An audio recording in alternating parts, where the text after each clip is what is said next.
Cuspers, welcome back to Deep Heights. Thank you for joining me. I hope that you're well. I'm glad that you're here. Let's get started. Let's see what's going on for you. The most pressing matter, the most urgent matter that needs to be looked into. I'm going to get 3 cards here from this deck.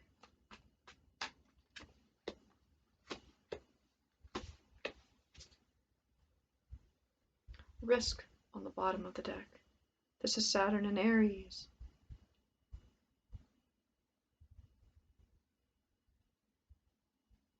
Danger on the road. Learning very hard lessons here. Just looking at this card, you know, it's like the Fool character coming up against the Bear, the King. You know, in jest a little bit, and we have these symbols here, like talismans. The tree. This looks like the top of the tree of life. The 3 Sephiroth there on the top. I think it's Bina, Chakma, and maybe Keter. I don't know it that well, but I think that's what it is. I'm probably wrong, but I think that's what it is, the top, and then the symbolism here, this tree. There's a fearlessness, though, about you here, because you have some wisdom in your folly. You have enough courage to come up against the bear, even though it seems like you have nothing, because you have a different type of wisdom. The bear doesn't represent really a bear, it just represents something, a power that's stronger than you. It's bigger and it's stronger, meaner, you know, but if you have the wits about you, the intelligence, the skill, you can overcome anything in your journey, because this character is alone here under the palm tree. There's a palm tree and another type of tree. I don't know. That he's there, no doubt they have meaning.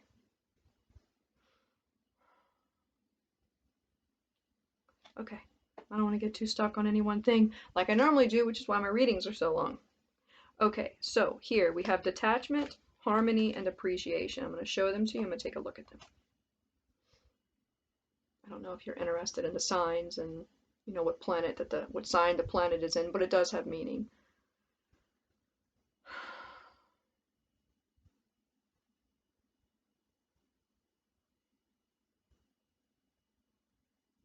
I do feel like you do feel more skilled, and you're able to, you know, this detachment here, this Venus in Aquarius, would be a little bit colder. You know, I don't particularly like the way that this character looks here, because it would mean that everything is just in the mind, and we do not just exist in the brain and in the mind. There's much more to us than the electrical impulses, you know, that go through our body.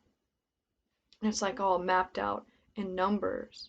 But then you have this ship that's floating away on the sea, or maybe coming towards, you know, this feeling of the sea, of the air, of the waves, of the unknown, of everything that we don't know as human beings, and that we don't understand and interpret with our brain. But can we still love that? Can we still love that we don't know, that we do not know, that which we do not know? Can we still love it and appreciate that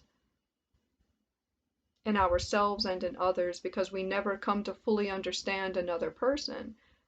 You only experience them through their actions or their speech or their energy and their feeling, and being okay with that, because indeed we have this harmony and this appreciation here. The sun in Libra here with the harmony, and the moon here in Leo with the appreciation. You needing to be appreciated, because there's abundance here. Happiness with all, you know. Here this character is sitting and the birds are all around. The sun is shining. It's peaceful in nature, as God intended us to be, not in hideous brick buildings under fluorescent lights, you know. And there's music, and the bird is there, the communication with spirit and nature, and this abundance, this that you have through your heart, because Leo is the heart, but the moon, you know, is is the emotions, and the moon, you know, are your emotions desolate? Are you so detached from your own feeling and the own abundance that you have in your heart that you are like someone who's been lobotomized? When's the last time you felt the wind in your face?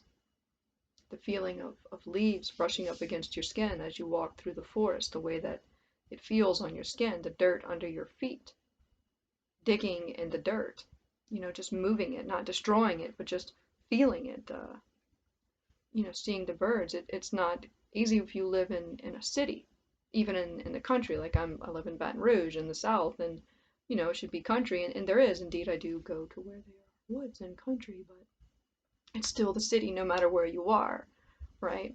I'm just saying you would think of the South as some place that's always, you know, nature and woody and swamp, but it isn't.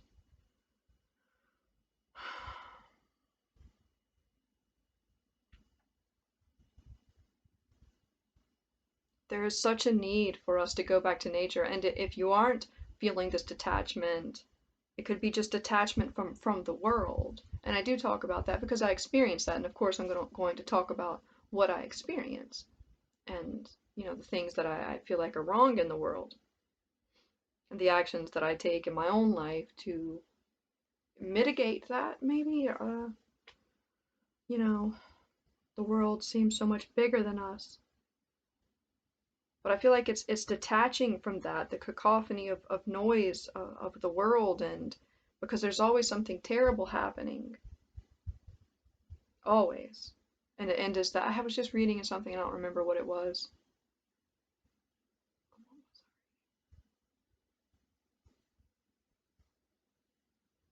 But it was talking about how, you know, the 20th century, maybe it was C.S. Lewis. It was C.S. Lewis. It was in this book right here. And one of those essays in that book that the like the 20th century where everyone's getting along. I guess I don't remember all the context, but that wasn't normal. The normal state of man is like chaos and um, destruction and war. Even though I don't know if he necessarily, I don't know, maybe I'm misquoting it. Now I'm rambling and I'm gonna have to turn it off.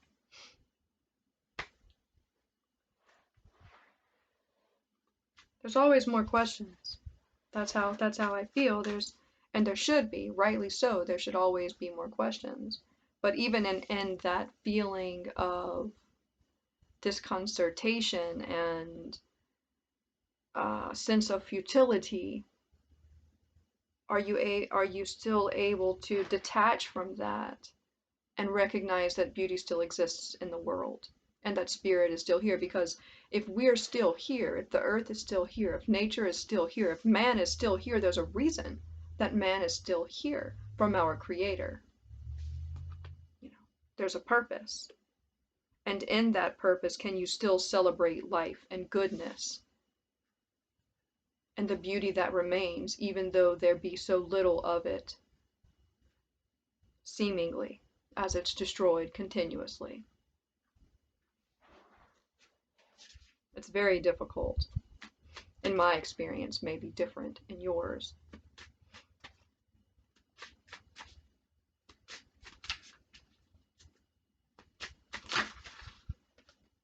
The journeyman. Talking about that being on a journey from the beginning. I mean, you know, look at this card.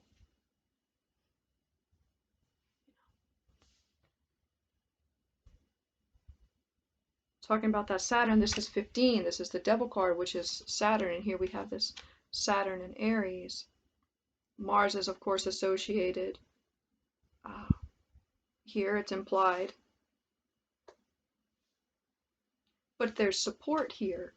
You know, I usually only focus on this character because it fits with the reading, but there's someone supporting the journeyman. Who is that? And he doesn't look put out or distressed or in pain. You know, he's smiling. He's happy. They're going together. You know, is this the journeyman, and is he going on a journey in his mind? An experience?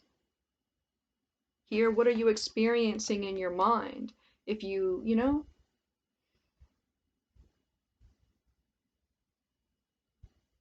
having experiences in the mind, the love of self. But it's more than that. It's the journey of the soul and the spirit, and I'll never tire of talking about it. Though, you know, people may tire of listening. The dark lady here on the bottom of the deck.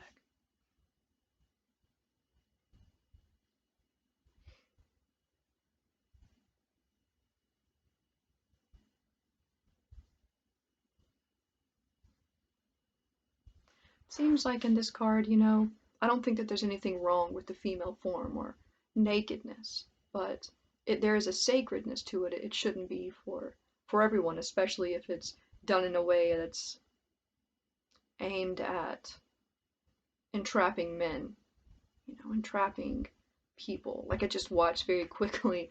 I like soft white underbelly, and I had watched one with Sharp, the guy Sharp, with and then some other stuff came up from Sharp, and I guess I watched one on with him arguing with Blue Jasmine, and I could only take about 10 minutes of it, but she was talking about, you know, breaking a nigga, you know, is what she was her language that she used, that these women are, you know, wanting to just use and abuse men, you know, the femininity of the world breaking, you know, a supposed femininity. It was just gross to me, and using the only thing that they had, which is the body, to entice men to buy them things. And we see that in um, advertisements and marketing. You know, we all want to feel beautiful and be beautiful and have those things from the images that we see.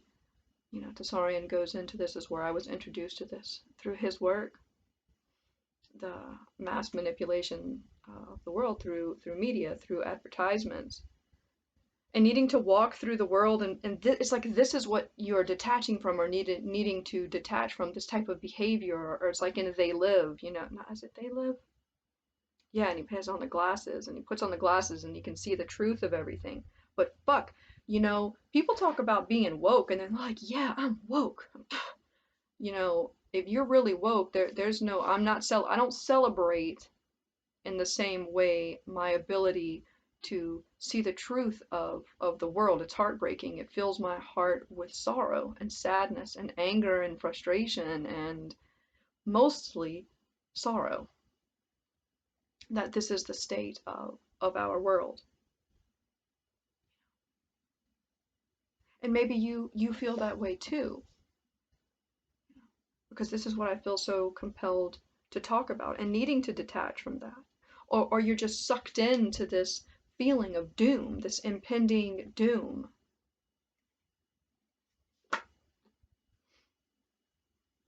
I don't like this card today. It has very negative energy. It's a hindrance on the journey, distraction, temptation of just lust, and lust in a way that isn't positive. Lust in a way that's just like bloodlust, to be blood drunk, of just uh, temporary satisfaction. There's something greasy about it and unclean. How do you avoid that? You know, because on the bottom of the deck was this risk. And again, a lot of this Fool symbolism, the fairy guide, this is the zero card, the Fool here. A lot of this card of not having the knowledge, or seeming to not have the knowledge, or maybe you feel like you don't have the knowledge to deal with these situations, but there's always hidden help. You always find help on the road, you know, when your journey is just, when you do the right thing, and no one can tell you if you're doing the right thing. You just know that it's the right thing. And you find help on the road. Let's see about this, because I feel like that's important, this help on the road. Get another one of these. And where does it come from? What is this help on the road for my cusper?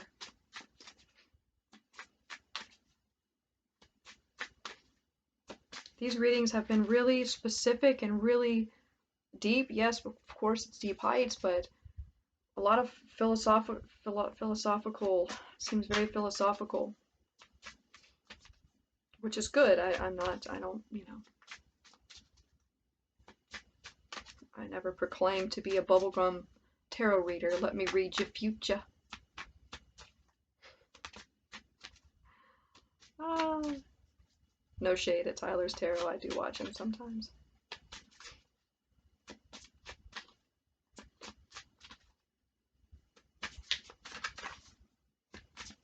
Can never take seriously a tarot reader who says that they don't know anything about astrology.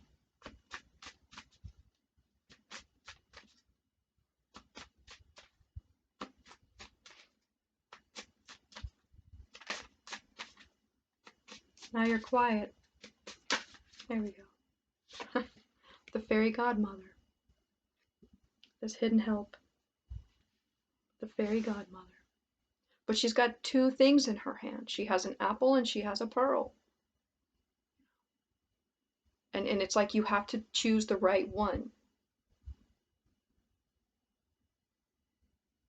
And I always think, the apple, it symbolizes knowledge, but there are two types of knowledge. The pearl, this is the pearl here, that pearl of wisdom that you create. It's like your own. And the apple comes from the tree, it comes from nature, it's there for you. But it's like, are you going to take from the living, or are you going to create from your own life? And that's very, very important. And yes, we need help sometimes.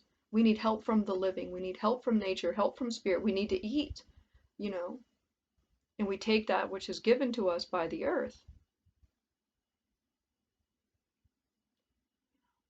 But here, and here by the apple, there is an owl, which is the wisdom, this female symbolism. And here there's another little creature down here by the pearl, but I don't really know what he is. This little creature, and it is like that. It's like the unknown. And the owl is a bird of night. It's like something about the unknown, and the ways of others. Are you going to take the unknown road? It's like you have that chance somehow.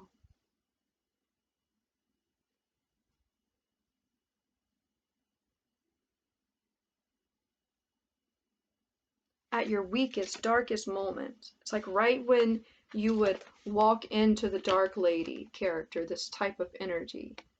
You meet the fairy godmother, find you there. It's like you have a choice in between these two types of energies. They both have lessons, but I feel like here it's like ways of life and ways of being, a choice on the road. Are you? It's like, are you going to take a bite of the apple if we take it like that? That it was sex. Something that's easy to come by. Or are you going to take that with, not to take, but are you going to create? And it takes time to become wise. It doesn't happen overnight. You don't create the pearl overnight. You don't get wisdom overnight. And then the wisdom deepens. I just reread Lord of the Rings, and the first time I read it, I was in my 20s. And the first time I read it was phenomenal. It was wonderful. And this was the fourth time I read it. I read it over the weekend, and it took me a couple of days, because as I've changed and I've grown, the lessons deepen, and it affected me so much differently. And I feel like we're always continuously presented with these types of choices. Wow.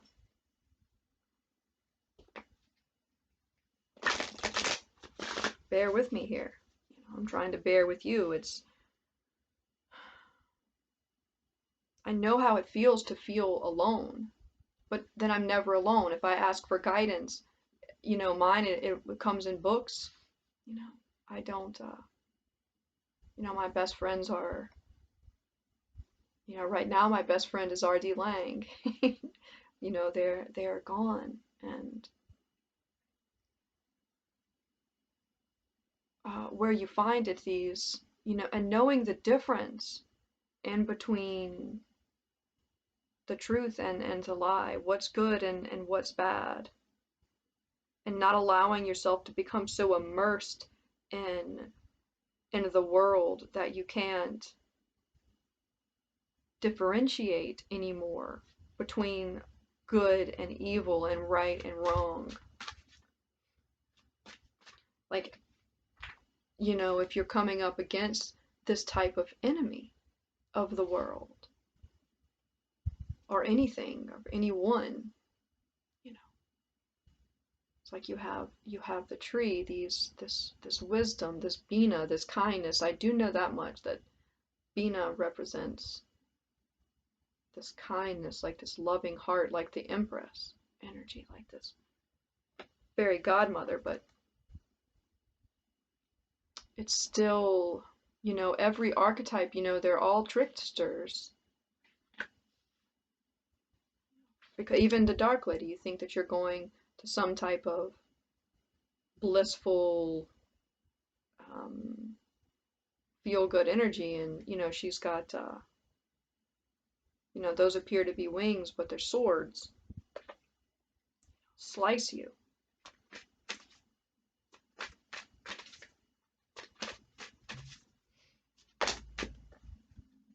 Conception.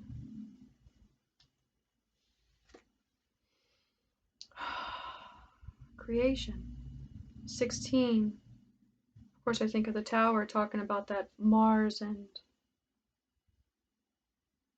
the frequency of conception invites us to bring our consciousness to our origin, the place where everything in creation begins. How interesting, just talking about that R.D. Lang, this psychology, this while you're while you're in utero, because you're still aware, you're still alive, you're aware, and our first traumas happen, throughout fertilization, because we have awareness. Really fascinating.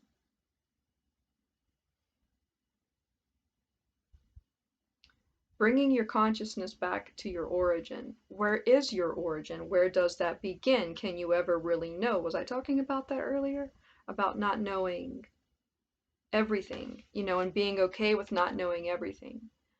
Because like in science, as we seek to understand everything, and as you cut something open to know what's in the middle, the very thing that you're looking for is destroyed in the cut. So you're destroying what it is, the understanding that you want to know. Does that make sense? By destroying, by cutting the thing open to know what it is, you're destroying it. There's no wisdom in that. And maybe we never know our origins.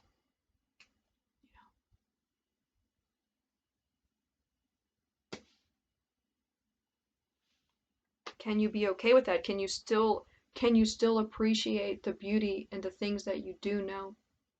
Or are you gonna take that fucking dirty ass apple from this dirty bitch? Is that the journey that you're gonna go on? You're gonna go on the clean roads, the pure roads, the high roads, even though they lead you through the paths of the dead. Wow.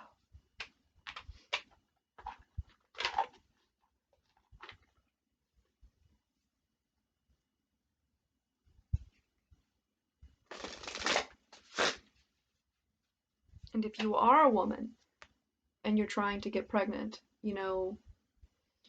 it's so important, your relationship with your fetus from the very beginning. And then how we affect our children as women. I don't have them, but I know, I can't say I know, but But my own experience as a person, how much the relationship with the mother affects the child, even while you're in utero, you know. Make sure that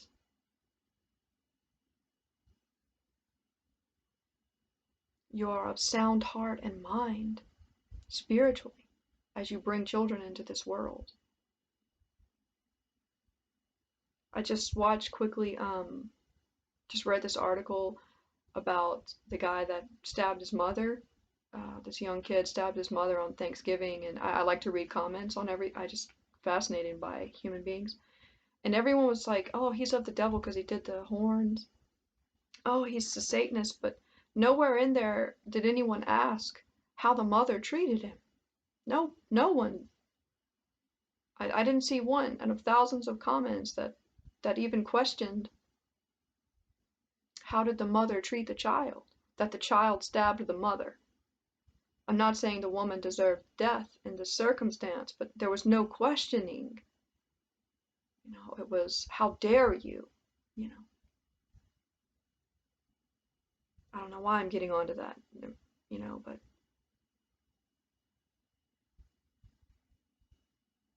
mother is the most important role that a woman plays if she has children.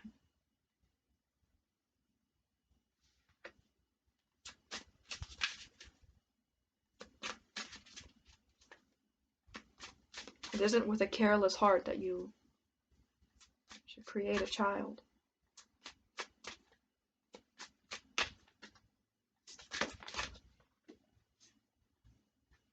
So we have two here. We have following and the power of the great.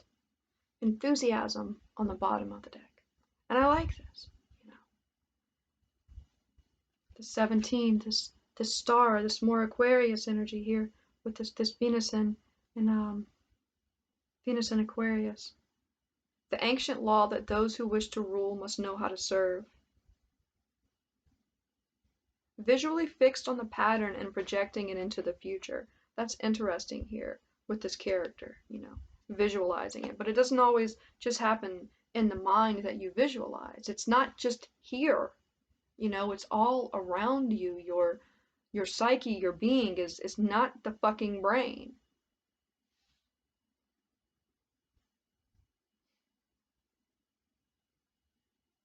Grounded in detail. Can I talk about that? Touching the grass, walking in nature, feeling that, like grounded in detail. And definitely, I feel like taking that literally. Walking with your feet on the grass. I used to tell my clients that all the time. I do body work, and I would tell them, you know, advise them to ground, you know, to spend some time in their yard, or if they didn't have a yard, to just find a patch of grass and feel that in their feet. Hear this.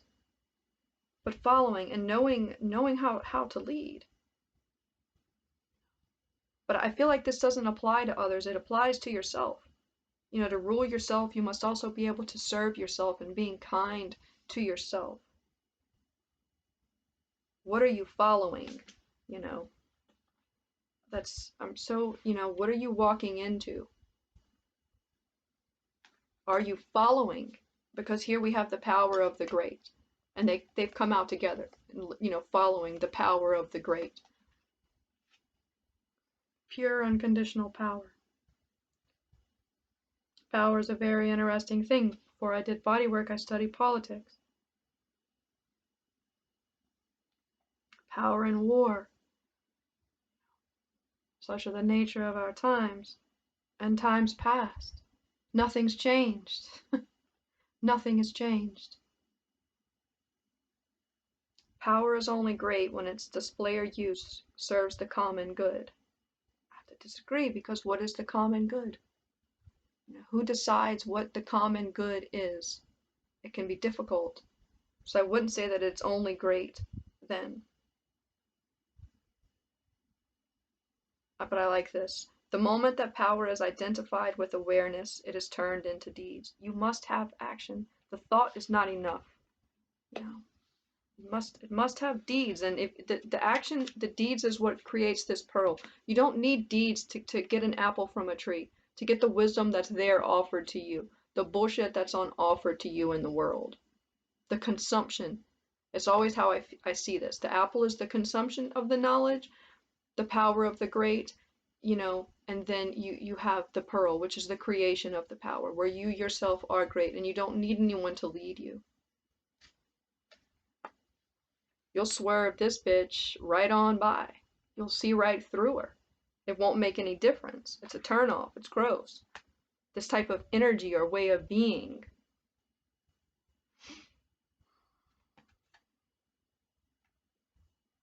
I was talking about those trees here. And here they are. The mirror image, the above and the below. The one becoming the floor. Grounded in detail. Looking to Virgo, looking to this hermit energy. Learning.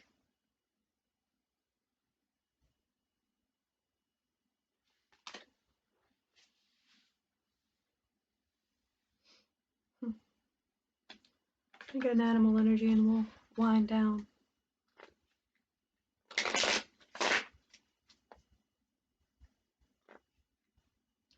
I feel like so much in the world, it's just meant to snuff you out.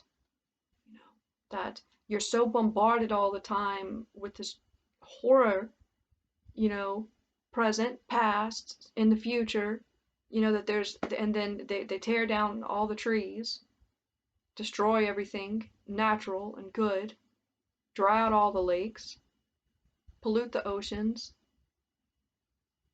put animals in cages, slaughter them. Where's the beauty that's left? And it's not like you can demand of the earth to offer up its beauty and bounty to you, or God, or spirit, or nature. And it would choose, it has the choice to reveal itself to you. Beauty. If you have the heart, the eyes, the willingness to gaze upon it.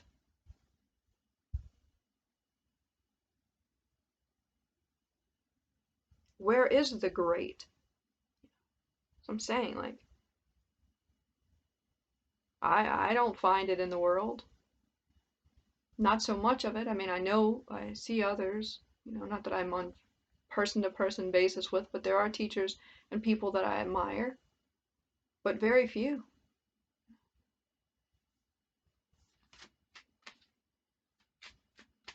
The greats are gone.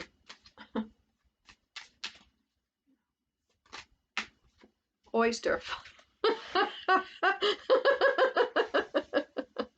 Well, then you have to become the oyster to create the pearl to be great, right? Cards are comical today. That's funny to me. It's like, well, if you don't know great people, then be a great people. Be a great person. Be the beauty that you don't see in the world, that you think is missing. And if it's dead, if they try and kill it out there, they can never kill it here. They can't kill it here or here. The image of it, because that's where it grows great. Keeping it in your heart, like this traveler. Because he's got it, and the bear can't get at it. Because this, whatever it is that's trying to get into you, to get at you, even if you have very little, everything you have is in this pack. You have your tree, your soul, your spirit, your lineage, your connection. You have the keys to wisdom within yourself. It shuts others out, but it also opens doors. Looks like a little cow there. It doesn't have horns. I don't know if it was a buffalo, but I would think so with this arrowhead there with, a native symbolism. With the spear, but it isn't piercing the animal, There's something in that about not not destroying things, not destroying nature. Wisdom in that. That gives you wisdom. Because whatever you destroy outside, you destroy within yourself.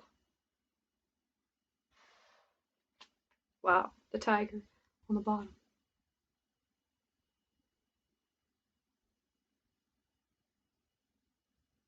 I feel like the tiger is what's with you, protecting you as you go through this process, you know, because it's like it can't be hidden, you know, it's shining out, it's coming out. Your light is shining out, it's coming out. And whether or not there's anyone in the world that can appreciate that, I don't know. And if you are pregnant,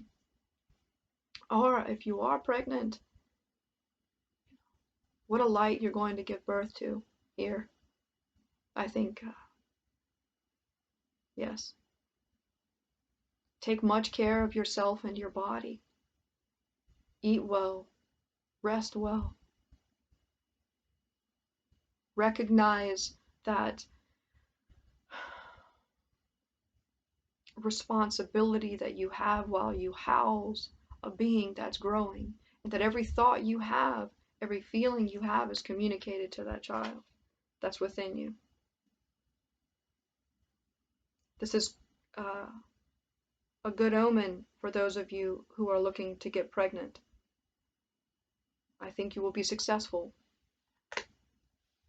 and it's going to be a girl. Okay. We're at 36 minutes. Let's close. I think everything that's needed to be said has been said here.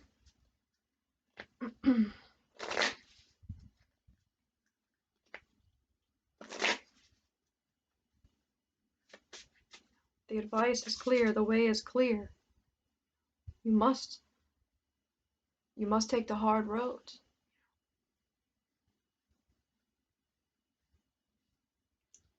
Beauty will find you because you create the beauty. You are the beauty.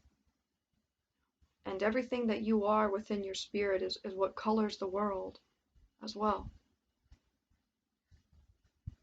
Through which eyes are you seeing it?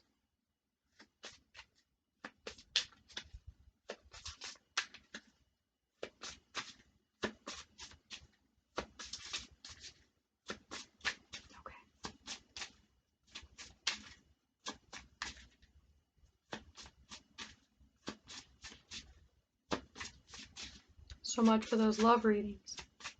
How does such and such feel about me? Which I think that those are important too, and I don't mind doing them, but this is the type of reader that I am. I never said it was for everyone. Stripping illusions. Wow. And unlimited impossibilities. Wow. Stripping illusions. I've been using this deck for a few months in my readings, and I've never gotten this one. 27, the 9, which breaks down to a 9, which think of the Hermit. This Virgoan energy, this very grounded energy that can command. I feel like it's like Gandalf when he tells Sauron, you know, you have no power. You know, like you're able to strip the world of its illusion, this power, you know, that you can do this, even if you seem like you're a hopeless wanderer and you have nothing. You're naked and you just have a staff and your little ball, your pearl, because you've got it, or you're creating it, you better damn well protect it. But you aren't alone. It's like your soul guide, your spirit guide that supports you. Eru, the creator.